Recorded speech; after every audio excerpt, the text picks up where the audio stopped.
नमस्कार दोस्तों, आज हम एक ऐसी भूतिया कहानी के बारे में बात करने जा रहे हैं जिसे सुनकर आपके भी रोंगटे खड़े हो जाएंगे। तो कहानी में अंत तक बने रहिए। कहानी शुरू करने से पहले एक निवेदन करना चाहूँगा कि अगर आप हमारे चैनल पर नए हैं तो चैनल को सब्सक्राइब जरूर करें, और अगर यह कहानी आप फेसबुक पर देख रहे हो तो हमारे पेज को फॉलो जरूर करें। आइए कहानी शुरू करते हैं। रात के गहरे सन्नाटे में गांव के लोग अक्सर एक किस्सा सुनाया करते थे, पुरानी काली कोठरी का। यह कोठरी गांव से थोड़ी दूर जंगल के किनारे पर थी। दशकों पहले एक अमीर जमींदार ने इसे बनवाया था, पर एक भयानक घटना के बाद से वहां कोई नहीं जाता था। कहते थे जो भी उस कोठरी के अंदर गया फिर कभी लौटकर नहीं आया। लोग वहां के बारे में ज्यादा बात नहीं करते थे, क्योंकि वहां का नाम लेते ही जैसे हर किसी की रूह कांप उठती थी। राहुल, जो शहर से गांव में रहने के लिए आया था, इन कहानियों को महज अफवाह मानता था। उसे गांव के लोगों की अंधविश्वासी बातें बेमानी लगती थीं। एक रात जब गांव के कुछ युवक उसे डराने की कोशिश कर रहे थे, उसने ठान लिया कि वह काली कोठरी में जाकर उन्हें साबित करेगा कि वहां कुछ भी भूत प्रेत जैसा नहीं है। अगले दिन शाम ढलते ही राहुल काली कोठरी की तरफ चल पड़ा। गांव वालों ने उसे रोका, पर वह नहीं माना। उसके मन में कोई डर नहीं था। हाथ में एक लालटेन और जेब में मोबाइल, राहुल ने अकेले ही उस डरावनी कोठरी का रुख किया। जैसे ही वह जंगल के किनारे पहुंचा, हवा एकदम ठंडी हो गई। पेड़ों के पत्ते सरसराने लगे और पक्षियों की आवाज भी गायब हो गई। राहुल ने फिर भी खुद को संयम में रखा और आगे बढ़ता रहा। काली कोठरी के पास पहुंचते ही उसे वहां एक अजीब सी दुर्गंध महसूस हुई, जैसे कुछ सड़ागला हो। कोठरी का दरवाजा आधा टूटा हुआ था और उस पर काई जमी हुई थी। अंदर घुप अंधेरा था, सिर्फ उसकी लालटेन की मध्यम रोशनी। राहुल ने दरवाजा धकेला और अंदर चला गया। कोठरी के अंदर पुरानी लकड़ी की अलमारियां और टूटे फूटे फर्नीचर पड़े थे।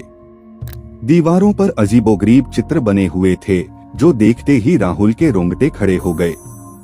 जैसे ही वह एक कदम आगे बढ़ा, उसे अपने पीछे किसी के चलने की आवाज सुनाई दी। उसने तुरंत मुड़कर देखा, लेकिन वहां कोई नहीं था। उसकी धड़कन तेज हो गई, फिर भी वह खुद को संभालता रहा। तभी लालटेन की रोशनी अचानक बुझ गई और चारों ओर गहरा अंधेरा छा गया। राहुल ने जल्दी से मोबाइल निकाला और टॉर्च ऑन करने की कोशिश की, पर मोबाइल बंद हो चुका था।